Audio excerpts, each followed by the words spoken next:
হরে কৃষ্ণ, জয় গীতা।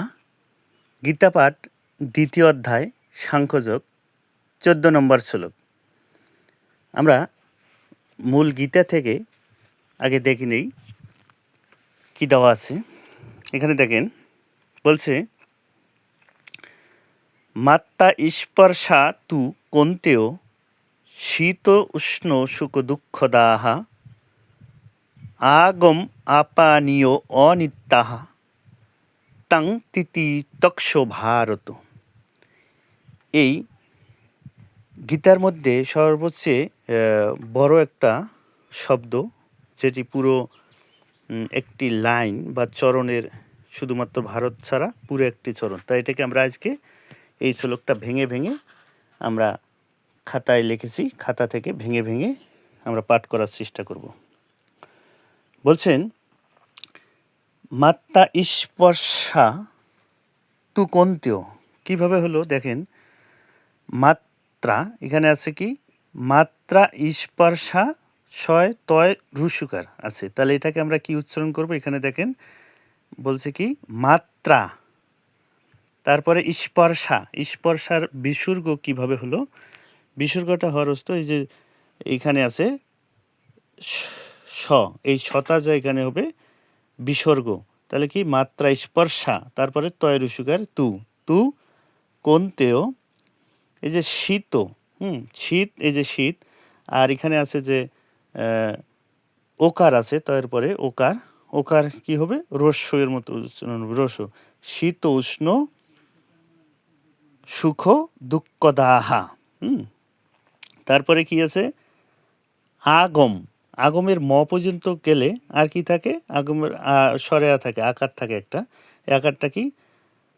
আপা ইনো, আপা ইনো বিসর্গ কেন হয়েছে? নয় ওকার, নয় ওকারের জন্য হলো বিসর্গ। তাহলে কি, আগম আপা ইনোহ অনিত্যাহা, অনিত্যায় যে হটা হবে স্বরেও, আর এখানে আছে কি নিত্যা, এই যে দন্তের শয় তাই আকারে এই শটা এখানে যায় বিসর্গ হবে। তাহলে কি, অনিত্যাহা, তারপরে কি তান।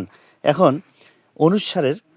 অনুস্বারের ক্ষেত্রে কি, যদি শব্দের মাঝে থাকে সেটা ন উচ্চারণ হবে, দন্তন্যর মতো।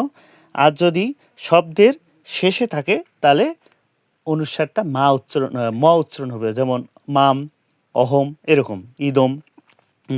তাহলে এখানে শব্দের মাঝে আছে, ন উচ্চারণ হবে, কি হলো? তান। তারপর হলো কি, তান। আর এই যে হসন্তটা হলো, এই যে এখানে একটা স আছে, এই সটা আমরা উজ্জ্ব থাকবো, হসন্ত, নয়ের নিচে যে হসন্ত হলো। তাহলে আর কি থাকলো? তিতি সক্ষ্ম ভারত।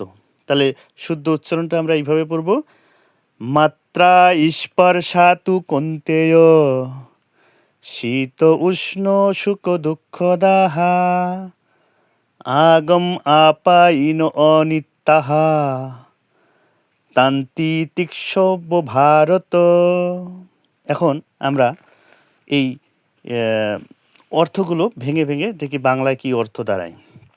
অর্থ দেখেন দেওয়া আছে, মার্তা, মার্তা এখানে ইন্দ্রিয়গুলোকে বোঝানো হয়েছে, যেমন আমাদের পঞ্চ ইন্দ্রিয়, চক্ষু, কর্ণ, নাসিকা, জিহ্বা, ত্বক, এই ইন্দ্রিয়গুলোকে বোঝানো হয়েছে। স্পর্শা মানে সংযোগ, মাত্রার সাথে ইন্দ্রিয়র সাথে যে সংযোগ সেটি বোঝানো হয়েছে।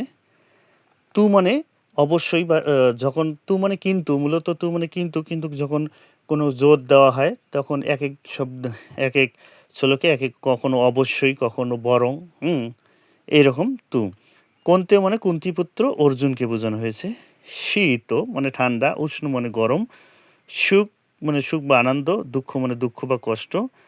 দাহা, দাহা মানে দান থেকে এসেছে, অর্থাৎ প্রদানকারী, দাহা মানে প্রদানকারী। আগম মানে আগমনকারী, যে আসে, আগম।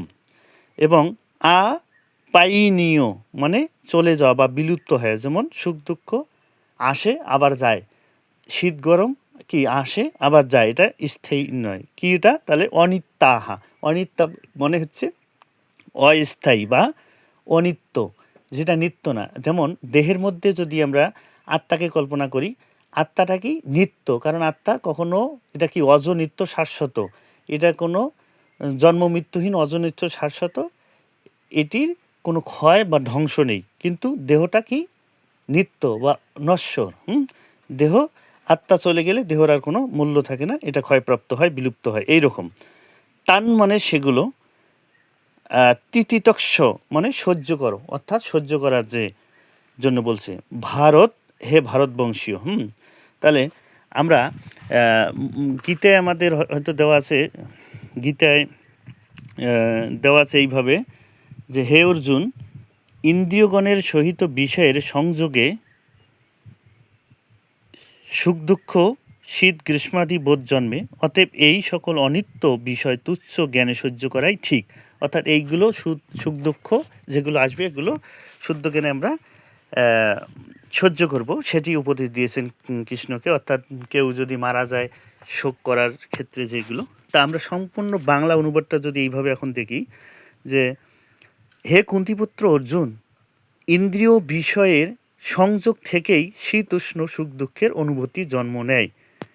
এইসব অনুভূতি আসে এবং চলে যায়, এগুলো অস্থায়ী, অর্থাৎ এগুলো স্থায়ীভাবে কারো থাকবে না।